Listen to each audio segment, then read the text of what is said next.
Diálogo Directo. 12 horas con 31 minutos, 12 con 31 minutos, en Punto Noticias, segunda emisión. Saludamos vía telemática al doctor Marcelo Aguilar, epidemiólogo. ¿Cómo le va, doctor Aguilar? Buenas tardes. Bienvenido a Pichincha Universal a través de Punto Noticias. Le saluda Licenia Espinel. Hay preocupación entre la ciudadanía, no solo capitalina, sino del país, por la crisis sanitaria que se vive y que no logra ser controlada. Se habla de una transmisión silenciosa del COVID-19. ¿Cómo entender, doctor, esta transmisión, que se dé esa transmisión silenciosa en nuestra ciudad, en nuestro país? Buenas tardes, bienvenido. Pues a toda la audiencia de Pichincha Universal.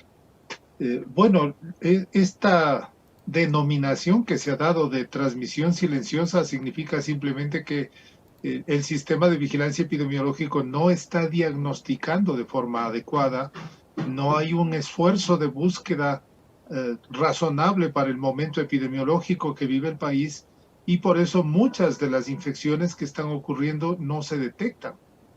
También tenemos que entender que el momento de transmisión epidemiológica es diferente. Después del primer golpe, después de la primera fase que hubo una gran afectación, especialmente para adultos mayores, personas que tenían comorbilidades, personas de mayor riesgo y fallecieron.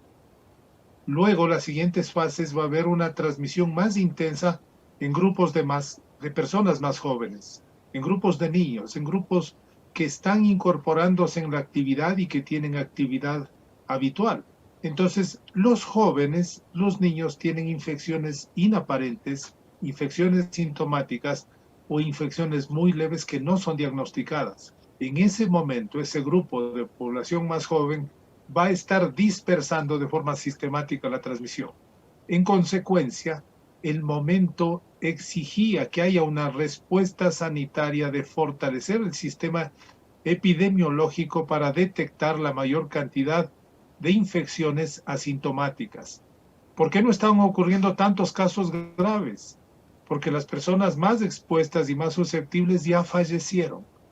Recordemos que el Ecuador tiene más de 38,000 muertes en exceso causadas durante la pandemia. Entonces, quienes fueron más susceptibles y de los grupos sociales más expuestos, más vulnerables, de mayor pobreza, que necesitaron salir durante el confinamiento y han necesitado estar en la calle durante todas estas fases, son las personas que fallecieron. Entonces, esa es la situación del perfil que está ocurriendo en el Ecuador.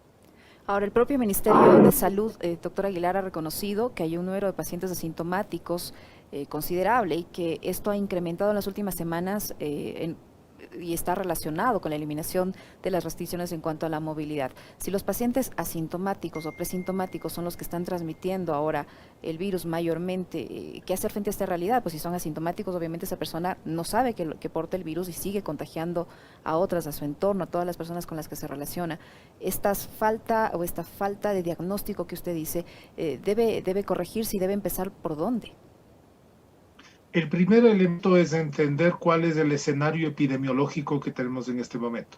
Vamos a tener algunas características. Primero, tenemos una fase de gran movilidad en el país. Ya cada vez se reactivan mayor número de actividades, que además es indispensable por la sobrevivencia del tejido social y económico del país. Es indispensable que se reactive, pero esa reactivación tiene que ir con algunas acciones muy puntuales y muy precisas por parte del Ministerio de Salud. Primero, un plan de educación, comunicación e información que señale que la pandemia continúa. Estamos en una fase de transmisión intensa de la pandemia en relación directa con el incremento de las actividades, de todas las actividades sociales que ocurren en el país.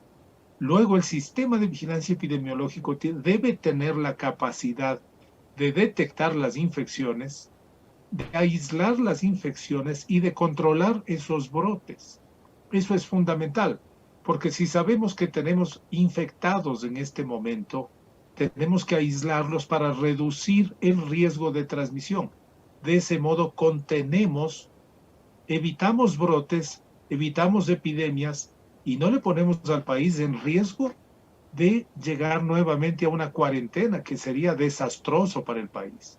Entonces hay que guardar un equilibrio entre las acciones del gobierno, las acciones del Ministerio de Salud y la situación global de la transmisión.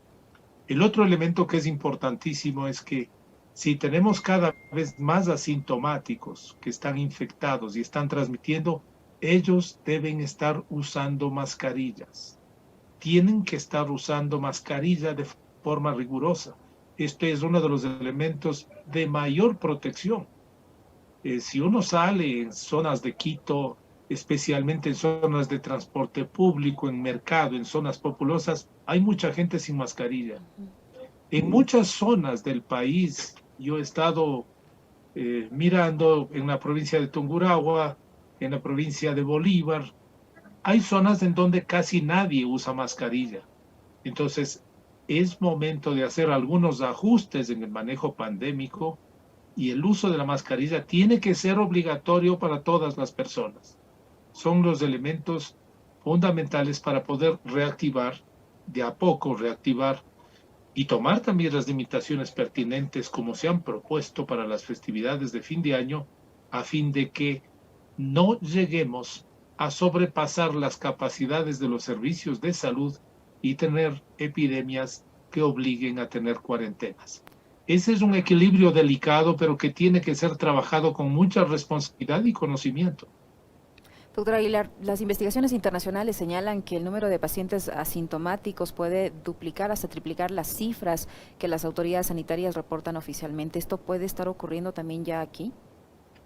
Podría estar ocurriendo. Desde el comienzo de la pandemia se había identificado que el número de asintomáticos podría variar entre 25 y 50%.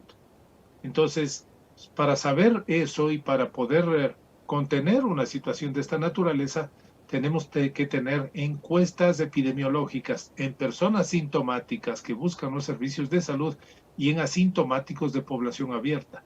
Son investigaciones operativas indispensables para manejar la pandemia. ¿Cómo se puede dar cuenta un paciente que es asintomático? Usted dice, hemos visto, y acá también sucede, en Quito sucede en muchos sectores de la ciudad, que la gente ya no utiliza la mascarilla. Vemos incluso en el transporte público, en el transporte privado, que ya los conductres no utilizan la mascarilla. Pero ¿cómo una persona puede saber que tiene el virus si es asintomática? ¿Cómo? ¿Cómo se da cuenta? Esa es la cuestión extremadamente compleja. Asintomático significa que no tiene síntomas. Los síntomas de una enfermedad, como el COVID, por ejemplo, van a ser tos seca, fiebre, dolor de los músculos, vómito, diarrea en algunos casos, pero una persona que puede estar infectada, que generalmente son jóvenes, personas que son inmunocompetentes, están en excelente condición física o son niños, no tienen absolutamente nada. Son silenciosos, son portadores asintomáticos, pero pueden transmitir a las personas más susceptibles. Por eso en un momento determinado cualquiera de nosotros, cualquier persona puede ser un portador asintomático y tiene que estar usando mascarilla. El efecto de la mascarilla en un portador asintomático va a ser contener los aerosoles que transmiten el virus. Que van a quedar en la mascarilla y solamente pequeñas cantidades del virus van a salir hacia otras personas y podrán producir infecciones leves u otras infecciones asintomáticas que incluso contribuyen a producir una suerte de inmunización natural en la población. Entonces, por eso la mascarilla es el elemento crucial en este momento de la pandemia. Tenemos que seguir insistiendo que la pandemia está en curso, que va a durar muchos meses todavía, y que el uso de la mascarilla es fundamental. Frente, por ejemplo, a la posibilidad de que las festividades de fin de año se produzcan aglomeraciones, es bueno decir que las reuniones en sitios cerrados y no ventilados y de larga duración van a dar siempre mayor probabilidad que un asintomático transmita la infección a otras personas. ¿Qué pasa, doctora Local Aguilar? cerrado y larga duración de la reunión dan mayor probabilidad. Si es que se reúnen, hay que preferir espacios abiertos y ventilados. Eso va a reducir el riesgo y el uso de la mascarilla deberá ser permanente por toda la población. ¿Qué pasa, doctor Aguilar, con los presintomáticos? ¿Qué son los presintomáticos y cuál es el riesgo de estar junto a una persona presintomática? Bueno, hay que recordar que el tiempo de incubación de esta enfermedad puede durar entre 2 a 14 días. El tiempo de incubación significa desde que una persona se expuso al virus a través de otra persona hasta el día que aparecen los síntomas. Eso puede variar entre 2 y 14 días. Ese es el periodo de incubación. Entonces, en ese periodo la persona está desarrollando el virus, se están replicando los virus, pero no aparecen síntomas, sino solamente cuando ya está en curso la infección. Pero ya está contagiando, ¿o no? Y está contagiando. Durante todo ese periodo es contagioso. Entonces, una persona, incluso antes de tener síntomas o sin tener síntomas, puede ser un portador que está transmitiendo la infección. Esa es una característica muy especial del COVID-19 y ese es uno de los elementos que plantea mayores desafíos para el control. Por eso, nadie puede saber si una persona tiene o no tiene COVID, tenga o no tenga síntomas. Cualquiera de nosotros puede ser un portador asintomático y por eso, por solidaridad, por respeto a la salud y a la vida de nuestros semejantes, tenemos que usar mascarilla de forma permanente. Doctor Aguilar, estamos ante la posibilidad de que nos ocurra lo que está pasando en Europa, que se vuelve a confinamientos, que hay una segunda ola del COVID-19. ¿Estamos a puertas de que eso ocurra o todavía podemos evitar que se produzca en la magnitud en que está pasando en el viejo continente? Yo esperaría que las medidas que ha tomado el COE, que han orientado el COE en los últimos días, sean cumplidas de forma rigurosa y evitemos un rebrote como ha ocurrido en Europa. Yo creo que hay que mirar con mucho cuidado lo que está sucediendo en Europa, que obedece a una serie de elementos complejos de entender, complejos de entender. Por ejemplo, varios países europeos, varias organizaciones han acudido a buscar todos los derechos constitucionales y legales para defender la libertad, tomándose como un elemento clave el usar o no mascarilla como un elemento de libertad individual, lo cual es tremendo, es un absurdo. Es un absurdo cuando estamos en una pandemia mundial que ha matado tanta gente. Los otros elementos tienen que ver cómo manejó Europa la pandemia. Hicieron algunos confinamientos muy rigurosos que redujeron de forma significativa la transmisión, pero no eliminaron. Quedaron varios focos periféricos. Y luego de eso los países europeos reiniciaron las actividades como si estuvieran en normalidad. El transporte público, las clases presenciales, muchas industrias. Entonces, esos focos periféricos rebrotaron y se transmitieron del modo que estamos observando.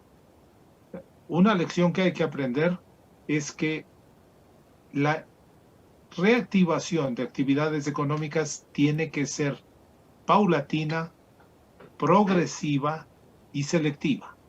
No podemos reiniciar todo.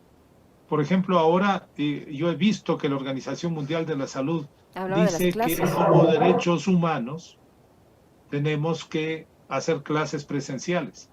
Yo estoy en desacuerdo. Yo creo que hay que analizar epidemiológicamente cuál es la situación, cuáles son los escenarios que tenemos. Si vemos en el Ecuador nuestras escuelas fiscales, tanto escuelas, colegios, universidades, muy pocas seguramente tienen condiciones de hacer un distanciamiento social en las clases. Eso implica que los estudiantes, maestros, empleados, lleguen presencialmente a través del transporte público. La presión en el transporte público, la aglomeración en los buses, va a aumentar la posibilidad de transmisión. Bastaría que un estudiante esté contagiado en una clase, luego de 4 horas de clase, en un aula de 20, 30 estudiantes, podríamos tener 1/3 de esos contagiados. Eso muestran los modelos científicos. De tal modo que lo que estaríamos es creando cámaras de contagio y Ujú. produciendo situaciones de rebrote. Desde mi punto de vista en el Ecuador, la educación presencial es la última que deberá reiniciarse para poder mantener condiciones de control sin producir brotes y epidemias. Muchísimas gracias, doctor Aguilar, por su tiempo, por la información sin duda muy valiosa que usted siempre nos proporciona. El epidemiólogo Marcelo Aguilar nos acompañó en nuestro segmento de entrevistas. Gracias, doctor Aguilar. Con mucho gusto, Yesenia. Saludos a Radio Pichincha Universal. En Punto Noticias, la noticia vive.